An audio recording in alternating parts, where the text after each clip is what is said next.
నమస్తే. ప్రతి ఇంట్లో తన ఇంటిని నడిపించేది తల్లి, భార్య, మహిళే మొత్తానికి. సో ఇప్పుడు మన నవీన్ యాదవ్ గెలుపు గురించి మాట్లాడుతున్నాం. జూబ్లీ హిల్స్ ఉప ఎన్నికలో భారీ మెజారిటీతో నవీన్ యాదవ్ ఎమ్మెల్యే అయిండు. సో తన విజయం వెనకాల తన భార్య వర్షా యాదవ్ పాత్ర కూడా చాలా కీలకమని అంటున్నారు. నిన్న మొన్న ఎవరో గెస్ట్ చెప్తున్నారు, ఆమె చాలా పెద్ద ఎత్తున లోకల్గా ఉన్నటువంటి మహిళలని ఇక్కడ మొబిలైజ్ చేయగలిగింది, చాలా పెద్ద ఎత్తున ప్రచారం చేసింది. ఎవరికి తెలియదు ఇది అని మరి ఎంతవరకు నిజం, ఏం జరిగింది ప్రచారంలో, ఆమె ఏం చేశారు, ఏం మెస్మరైజ్ చేశారు, ఏం మాయ చేశారో మనం ఒకసారి మాట్లాడదాం. సో వాళ్ళ ఫ్యామిలీ అంతా ఇక్కడే ఉంది, చూడండి ఒకసారి. సో చాలా హ్యాపీగా ఉన్నారు వీళ్ళంతా, చాలా హ్యాపీగా ఫీల్ అవుతున్నారు. ఎందుకంటే వాళ్ళ దాదాపు 40-50 సంవత్సరాల కళ ఇదంతా.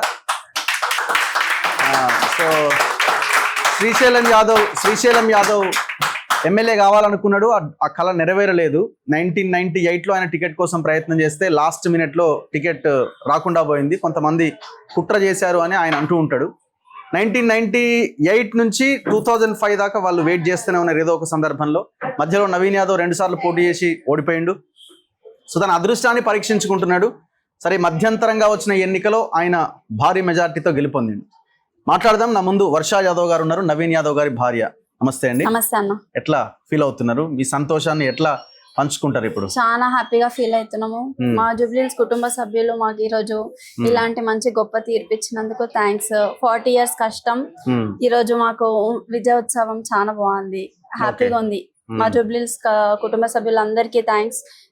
మెయిన్ గా రేవంత్ రెడ్డి అన్నకి ఈ అవకాశం ఇచ్చినందుకు చాలా చాలా థ్యాంక్స్. సో మీ పాత్ర కూడా చాలా ఎక్కువగా ఉందని నాకు తెలిసిన సమాచారం. అందరిలాగే జనరల్ గానే వెళ్ళి ఇంట్లో బొట్టు పెట్టి ప్రచారం చేసి వచ్చారా? మీరు మీటింగ్లు పెట్టి ఇంటర్నల్ గా గట్టిగా పనిచేశారా? మీటింగ్లు పెట్టి అట్లా ఇంటర్నల్ గా ఏం చేయలేదు, జనరల్ గానే వెళ్ళి నార్మల్ గానే చేశాను. ఓకే. సో మొత్తం తిరిగారా మీరు కూడా నియోజకవర్గం? మొత్తంగా అంటే చాలా మటుకైతే అన్ని కవర్ చేశాను అన్న. ఓకే. సో మీరు 2014లో తిరిగారు ఇట్లే? అవును. 2018లో తిరిగారు. 2023 ఎలక్షన్ లో మొన్న తిరిగారు. మళ్ళీ ఇప్పుడు మొన్న 23లో తిరగలేదు, రెండు పర్యాయాలు అయితే తిరిగారు. మళ్ళీ ఇప్పుడు ఎంఐఎం నుంచి పోటీ చేసినప్పుడు అప్పుడు మీరు ఇంకా అప్పుడు తిరగలేదు. జస్ట్ ఇండిపెండెంట్ అప్పుడు కూడా నేను ఇంత తిరగలేదు అసలు. ఇది ఫస్ట్ టైం నేను ఇట్లా బయటకి రావాలి. సో ఇప్పుడు ఎందుకు ఇంత బలంగా ఖచ్చితంగా గెలవాలి అన్న కసితో మీరు తిరిగారు? ఖచ్చితంగా అంటే అవకాశం వచ్చింది, ప్రజలకు సేవ చేసుకునేది. మా హస్బెండ్ ఏ అధికారం లేకున్నా మా మామయ్య 40 years నుంచి వాళ్ళు చేసే సేవలకి ఈ కష్టం చిన్నదే చాలా. సో నేను కూడా బయటికి వెళ్ళి ప్రజల అన్ని తెలుసుకొని మా హస్బెండ్ కి అవకాశం వచ్చిన తర్వాత, ఎమ్మెల్యే వచ్చిన తర్వాత వాళ్ళవన్నీ పూర్తి చేయాలని నేను కూడా బయటికి వెళ్ళాను. సో గెలుస్తాడని అనుకున్నారా? ఎలక్షన్ నోటిఫికేషన్ వచ్చి నామినేషన్ వేసిన తర్వాత ప్రచారంలో తిరుగుతున్నప్పుడు పబ్లిక్ నుంచి వస్తున్న రెస్పాన్స్ చూసిన తర్వాత ఈసారి ఖచ్చితంగా మేము గెలుస్తాం, ఆయన గెలుస్తాడని అనుకున్నారా? 100% అది కాన్ఫిడెన్స్ ఉండే. ఎందుకంటే ఇంటింటికి వెళ్తుంటే మా అబ్బాయి, మా కొడుకు అని మేము చిన్నప్పటి నుంచి పెంచినాము, అట్లా అందరి స్వాగతాలు మంగళారతితో రిసీవ్ చేసుకోవడం, దాన్ని బట్టి మంచి మెజారిటీతో గెలుస్తాడన్న కాన్ఫిడెన్స్ మాకు ఉంది. ఓకే. సో మీ పోటీ చేస్తున్నప్పుడు, ప్రచారం చేస్తున్నప్పుడు అపోజిషన్ పార్టీ కూడా చాలా బలంగా దూకుడుగా వ్యవహరిస్తుంది, అట్లాగే విమర్శలు కూడా చేస్తుంటారు. మీ ఫ్యామిలీ మీద చేసిన విమర్శ వీళ్ళు మొత్తం రౌడీ ఫ్యామిలీ ఇది అని బాగా ఎక్స్పోజ్ చేసే ప్రయత్నం చేశారు. ఆ మాటలు అవన్నీ విన్నప్పుడు మీకేమనిపించేది? మాకైతే మేమేం ఫీల్ కాలేదు, ఎందుకంటే రౌడీలాగా మేము కాము కాబట్టి మేము ఎందుకు ఫీల్ అవుతాం, మేము ఫీల్ కాము. ఈ రోజు తీర్పిచ్చారు కదా జూబ్లీ హిల్స్ కుటుంబ సభ్యులు ఎవరు రౌడీలు అనేది. సో వాళ్ళ విమర్శలకి మేము వదిలిస్తాం. అదే సమాధానమా మీకు? అంతే. సో ఈ విజయంలో ఎవరి పాత్ర కీలకమని మీరు అనుకుంటే, ఎవరి పాత్ర ఎక్కువగా కనిపించింది మీకు? కష్టపడ్డ వాళ్ళు ఎవరు? మా హస్బెండ్, మా మామయ్య, మా మరిది. ఓకే, అందరు కష్టపడ్డారు. సో మీ మామగారి డ్రీమ్ కదా? అవును. సో ఎప్పుడైనా అనిపించిందా మామగారు మీ డ్రీమ్ కోసం ఒకటే పోటీ చేస్తున్నాడు, ఓడిపోతున్నాడు, మరి ఈసారి అయిద్దా కదా, డబ్బులని ఖర్చు అయిపోతున్నాయని మీకు ఎప్పుడు అనిపించలేదు? అసలు ఎప్పుడు అనిపించలేదు, ఎందుకంటే మేము ప్రజాసేవ చేస్తూనే ఉంటాము. మా మామయ్య మంచిగా చేసిండు, అందరికి ప్రజలకు సేవ చేస్తాడు కాబట్టి మేము ఎప్పుడు అట్లా అనుకోం. ఇప్పుడే ఎలక్షన్స్ అనే కాదు, ఎప్పుడు ప్రజాసేవ చేస్తూనే ఉంటాడు కాబట్టి మాకు ఆ థాట్ కూడా రాదు. ఓకే. సో ఇంతకు ముందు వైఫ్ ఆఫ్ నవీన్ యాదవ్, ఇప్పుడు wife of MLA Naveen Yadav, ఎట్లా అనిపిస్తున్నది? హ్యాపీగా ఉంది, కాకపోతే మేము ఎప్పుడు ఎట్లా ఉంటామో అట్లానే ఉంటాం, డౌన్ టు ఎర్త్. అంటే ఇక్కడ ఉన్న వాళ్ళు మీరు అంత చుట్టాలు కదా, యా, ఏమో మళ్ళీ వచ్చినప్పుడు ఎట్లా రిసీవ్ చేసుకుంటారు, ఈసారి ఎమ్మెల్యే భార్య అయిపోయింది అని అంతేనా? వాళ్ళందరికీ తెలుసు మా మనస్తత్వం ఎట్లాంటిదో. మీతో మాట్లాడిస్తే చాలా ఉంది, మీతో మాట్లాడిస్తే. Okay, wife of MLA Naveen Yadav అనేసరికి వీళ్ళు కొంచెం ఏమో ఈసారి మళ్ళీ నెక్స్ట్ టైం వచ్చినప్పుడు ఎట్లా రిసీవ్ చేసుకుంటారో అని. వాళ్ళందరికీ తెలుసు మా మనస్తత్వం ఎట్లాంటిది అనేది. Okay, yeah. సో ఏం చెప్పదలుచుకున్నారు ప్రజలకు, మీరు ఏం ఇవ్వదలుచుకున్నారు? మీరు ఇంకా ఏమైనా కష్టపడాల్సింది ఉంది అని అనుకుంటున్నారా? ఈ పదవి వచ్చింది ఇంక అయిపోయింది అని అనుకుంటున్నారా? అట్లా ఏం లేదు, కష్టపడాల్సింది చాలా ఉంది. సో గల్లీ గల్లీకి మేము వెళ్ళినా కాబట్టి అక్కడ ఉన్న ప్రాబ్లమ్స్ మాకు తెలుసు. మా హస్బెండ్ గానీ నేను గానీ ఇచ్చిన హామీలు పూర్తి చేస్తామని నేను అందరికి, మా జూబ్లీహిల్స్ కాన్స్టిట్యుయెన్సీ ప్రజలందరికీ చెప్తున్నాను. ఏం సమస్యలు మీరు గమనించారు, ఏం చేస్తే బాగుంటదని మీ హస్బెండ్ కి మీరు ఇప్పుడు వస్తాడు అంత బయట అంతా దండలు శాలువాలు కప్పిన తర్వాత మీ దగ్గరికి వస్తారు, మాట్లాడతారు. ఈ పని చేయని ఏమన్నా మీరు చెప్తారా? మీరు కూడా తిరిగారు కదా. అవును, చెప్తాను. ఏం చెప్తారు? రోడ్స్ నాలాలు మెయిన్ ప్రాబ్లము, మంచి వాటర్ లో డ్రైనేజ్ వాటర్ మిక్స్ కావడము, స్ట్రీట్ లైట్స్, ప్రతి దగ్గర ప్రతి గల్లీలో ఇదే సమస్య.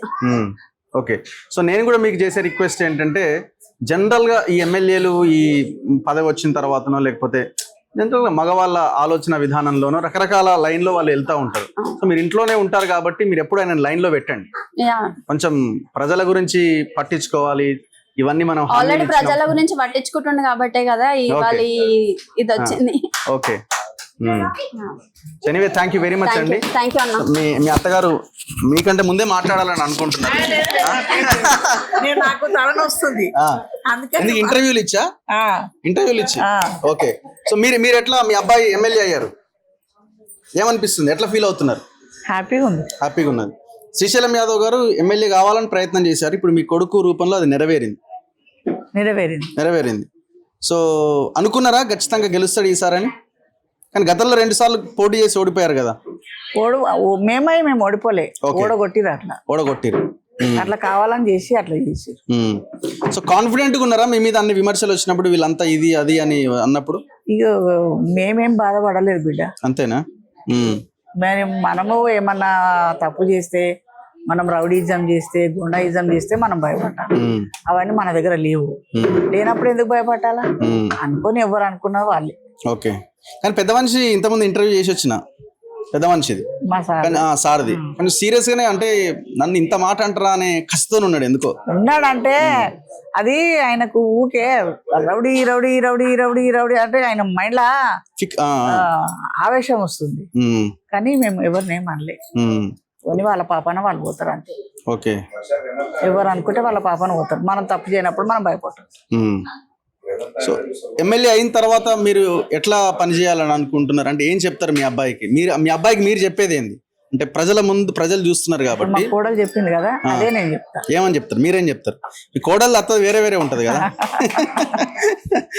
ప్రజలకు సేవ చేయాలనే చెప్తా. ఓకే, ఇప్పుడు ఏమైతే ప్రాబ్లం వాళ్ళకున్నాయో అవన్నీ సాల్వ్ చేయాలనే చెప్తా.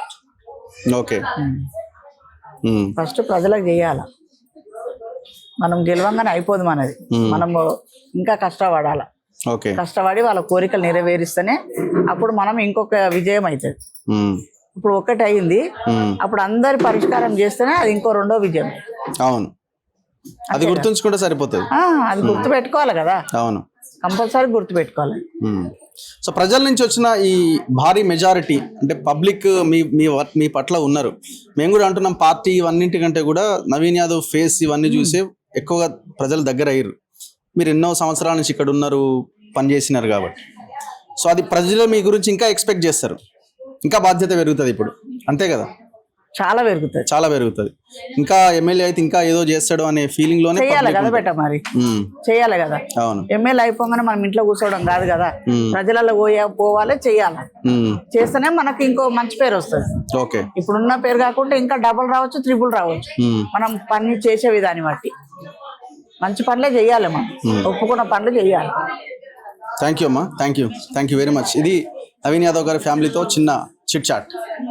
ఖచ్చితంగా బాధ్యతతో పని చేయాలి, బాధ్యతతో పని చేయకపోతే మాలాంటి వాళ్ళం ఉన్నాం ఖచ్చితంగా క్వశ్చన్ చేయడానికి. ఇది కంటిన్యూ అవుతుంది, చూస్తున్నారు మన తొలి